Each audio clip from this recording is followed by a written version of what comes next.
Hey everyone, in this video I'm gonna show you the steps I do to edit wildlife photos.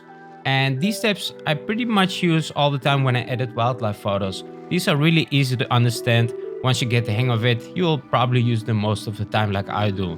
And you don't even need to be a Photoshop expert to do these steps. You can do this even if you're just a beginner. Try it out and try to follow all the steps I do, and try this especially on your own photos so you can take your own photos to the next level. And if you didn't know yet, I have Photoshop courses. If you want to learn more, check out my website. There's a lot of different artworks that you create there, and you will learn a lot of different stuff about Photoshop.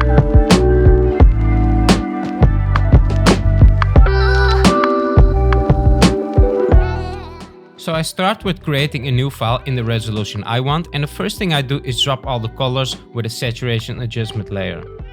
Then I start working on the lighting, and the thing I do here is brush the areas that I want dark with the burn tool. For portraits, I like to make the background darker because this way the animal gets a lot of more focus in the photo. Then I work on the face of the animal, again with the burn tool, and I try to find all the darker areas. I will brush these to make them even darker to get nice and rich black tones. This is actually pretty much the most important part of my editing process, so I switch the range from highlights all the way down to midtones and shadows while dropping the exposure after each step on my way down. One thing that I always do is brush the eyes lighter, because I want them to pop out of the portrait. Then it's time to start brushing the other highlights with the Dutch tool. In the options panel of the Dutch tool that you see on top of the interface, I will select highlights, because I want to brush the highlights. What I do here is I brush all those pieces of fur that are sticking out. These are already a bit lighter in the original photo, and I really want those to be visible in my final result. So I brush them all around the face until it's really visible. Now I start with really going creative with the lighting. And I do this by adding a curves adjustment layer on top of all those layers that I just created. And I will take the upper right point, which are the highlights, and I will bring this almost halfway down. Now I want a light source, because we have lighting on the face of the lion here, but I want to make sure that there is a spot where the light comes from. Then I will add a gradient with a very dark brown color just on the outer parts like the vignette. Once that's done, I can start correcting all the things I just created. So as you can see, the part where I correct everything is gonna be the most difficult or the longest part. Well, at least in my case, because I'm always busy trying to change stuff to see how it looks and go back and forth between the layers that I just created.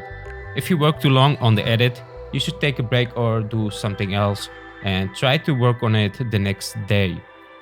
Because if you watch your edit for too long, you don't understand what looks good anymore. After I'm happy with my result in Photoshop, I will import this into Lightroom. In this piece, I always use Topaz Photo AI because I felt like the lion's face wasn't sharp enough, and then I import this into Lightroom, and in Lightroom I use my presets that I pretty much always use on my edits. You can get these if you check the link in the description. After doing just really small adjustments to the settings in Lightroom, I export these edits again and open them up in Photoshop to place them on top of all the layers, where I only control the blending mode and the opacity of these layers. The final part of the editing process is to do color corrections and small lighting adjustments.